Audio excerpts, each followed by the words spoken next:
Sunday morning 11 மணிக்கு ஃபங்க்ஷனுக்கு invite பண்ணால் 12 மணிக்கு கிளம்புற ஒரே ஆட்கள் நாங்களாக தான் இருப்போம். ஒரு வழியாக கிளம்பிட்டோம். போகிற வழி ஃபுல்லாக ஒரு 10 கடையில் நிறுத்திக்கிட்டு இருப்போம். இந்த மொய்க்கவர் இருக்கானு ஃபைனலாக ஒரு கடையில் கிடச்சிச்சு. அங்கே போய் பார்த்தா நான்வெஜ்ஜு. யூஸ்வலாக ஃபங்க்ஷன்னாவே வெஜ்ஜுங்கிறது மைண்டில் பை டிஃபால்ட்டாக செட் ஆகிடுச்சு.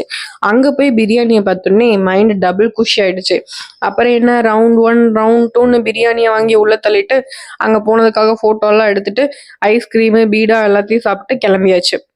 ரிட்டன் வர வழியில் இந்த பிளேஸ் ரொம்ப நல்லா இருந்தது. ஃபோட்டோ எடுத்தே ஆகணும், வண்டியை நிறுத்துங்கன்னு சொல்லி வண்டியை நிறுத்தி ஃபோட்டோ வீடியோன்னு எடுத்துகிட்டு இருந்தேன். கடைசியில் பார்த்தா தெரியுது அங்கே சுடுகாடு. வந்த உடனே ஒரு 1 hour ரெஸ்ட்டை போட்டு கேக் வேலையை பார்க்க ஆரம்பிச்சிட்டேன். 3 kg கேக் ஆர்டர் இருந்துச்சு. ஸோ அதுக்கான ஸ்பாஞ்ச் எல்லாம் ப்ரிப்பேர் பண்ணி வச்சுட்டு ஈவினிங் சந்தைக்கு போயாச்சு. அங்கே போய் தேவையான காய்கறியெல்லாம் வாங்கிட்டு திருப்பி வீட்டுக்கு வந்து இட்லி கத்திரிக்காய் கிச்சடியோடு முடிச்சாச்சு இந்த டேவை.